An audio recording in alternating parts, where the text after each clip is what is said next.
This is Ben from Goatwhore, and you're watching The Age of Metal.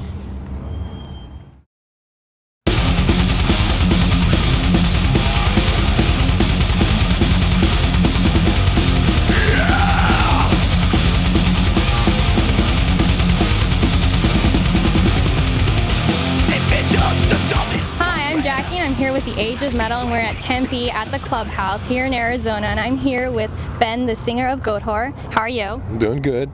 Alrighty, so tonight, you guys are on tour with Hate Eternal at the moment. How's the tour going so far? It's actually been going really good. This is the third show in on this tour, and let's see, we started Sunday in Houston, and then last night in El Paso, and those being, you know, Sunday night, Monday night, usually they're kind of slow. They were pretty intense. Pretty crazy crowds, man. We were fully surprised, man, at the support and everything on, what do I call it, a school night or a work night? So it's been good. It's been really good. Awesome. So your latest album was just released on February 14th, and that's Blood for the Masters. Yes. Would you say you've seen a fan's response, even though it's been just about a week? Yeah. We've been getting a real good response from it. Actually, a lot of different feedback via Facebook at those live shows, because like even before we did this tour, we were out with Lockup in the Northeast, so we were kind of out when the record came out. So it kind of came out, and we're playing like a bunch of new stuff, like 5 new songs in our set right now. So you know, we're presenting it to people even if they're kind of unfamiliar with it, and it's been going over pretty good response from it. Awesome, very cool. So this is actually the second album you guys recorded with Eric Rootin. Actually third. Yeah. Okay. First was Haunt and Curse. That's Second right. was Carving Out the Eyes of God, and now this one. Awesome. So would you say you did anything different for this album? I wouldn't necessarily say anything different. I just think, you know, being like process of elimination going into the studio, you learn from your mistakes, you know, if you have mistakes or anything like that, and then you evolve. And because we've worked with him several times, like 2-3 times now, you know, we got a little bit more bond connected. So it's kind of almost like going into like a friend's studio, you know, where it's comfortable instead of walking into a complete stranger. And it's just like, all right, well, we got to kind of present what we do to this guy. He's not really familiar with us. He's familiar with like a lot of what Goatwhore does and everything that we kind of advance on. And I think too, you know, it's a big part of us evolving as a band, growing and getting better, or depending, I guess, on people's opinions or not. But, you know, being able to play structures of songs properly and things like that. And I think this time really went really smooth just because of everything, how everybody worked together so well, and our relationship with Rootin, everything was just great and how it worked out. Awesome. Really good to hear. Now, with the previous album, Carving Out the Eyes of God, it seemed like Apocalyptic Havoc was a song that kind of stood out in the album. Yeah. Would you say there's any song in particular off the new album that will also stick out to the fans?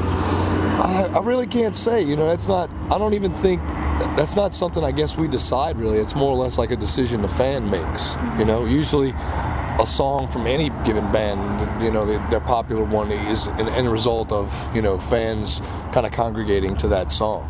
So, because we don't really write to like, oh, well, this is going to be our hit, or this is going to be, we just kind of write on things that we like and things that we enjoy, and then the way it comes out, you know, just like with the lyrics, like in Apocalyptic Havoc, the whole "Who needs God when you have Satan?" and everybody's like, "Oh, it's not something I like necessarily planned." I mean, I did say, "Okay, I'm gonna put this line in," but I never knew that line was going to evolve into something, you know, that everybody was totally down with per se. So it's just all like, I guess, luck of the draw, you know. Sometimes, you know, you have stuff and people really dig it, and other stuff people dig, but they don't dig as much as certain quote-unquote singles per se.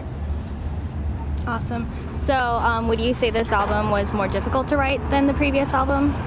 No, not really. You know, we never did put, like, going into it, we didn't have this thing that we put on our shoulders, like a weight or anything, because of the good feedback we got from Carving Out the Eyes of God. A lot of bands, you know, end up going to the studio for their next record, and they're like, oh, well, we got all this good feedback.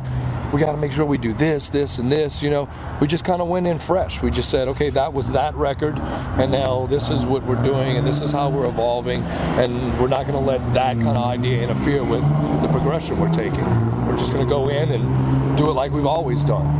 And I mean, you always, when you write, you always come into like blocks and things like that where you're just in the room so much, things just, you know, it comes to a stopping point. You need to kind of get away from it for a little while, and then you come back to it, and things kind of flow off and things like that. You know, sometimes songs come out in a day. Sometimes they come out in 2 weeks. You know, you can never tell. It's all about the flow and the feeling of it, how it comes out. Great. So has Goatwhore ever toured South America? And if you haven't, is that something you guys would like to do in the near future? Actually, no, we've never toured South America, and yes, we probably would really love to do it. We like to, I mean, everybody knows we like to tour a lot, but the thing about it is like, the States, you know, and people say, oh, you're always touring in the U.S. or Canada, but we have our own van and trailer, so it kind of makes things a little easier.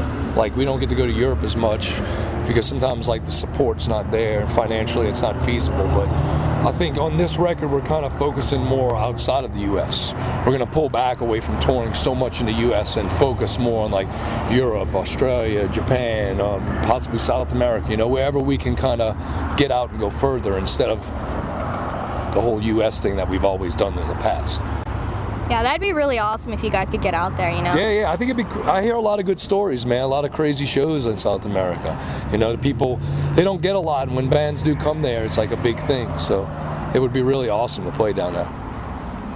Alrighty, so it was also announced just a couple days ago that you guys will also be on the bill with Cannibal Corpse doing Summer Slaughter. Yep. Are you guys very excited about that? Yeah, it's pretty interesting, actually.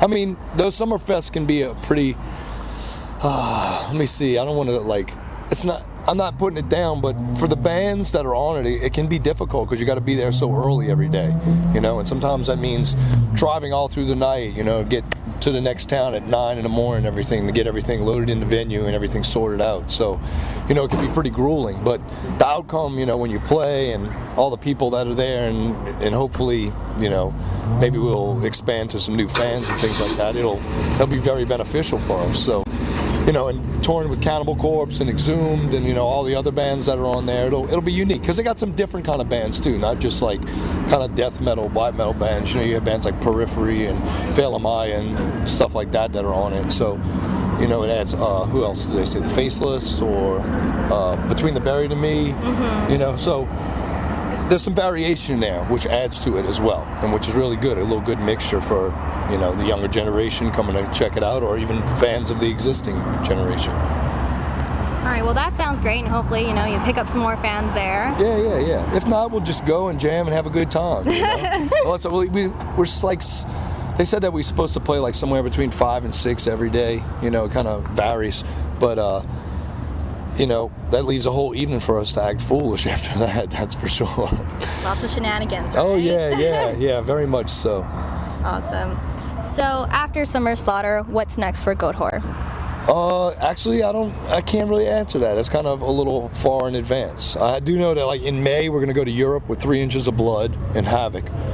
And then right before Summer Slaughter, we're going to go do Australia and New Zealand and maybe some Southeast Asian dates, and then we're gonna do Summer Slaughter, and then from there, you know, kind of things will unfold and everything. That's the thing about being in a band too, is you never know exactly what's gonna go down, and then all of a sudden, like a month later, you're like, all these plans pile up and everything kind of falls into place. So they got, you know, a little unstableness there to not knowing what's happening and everything.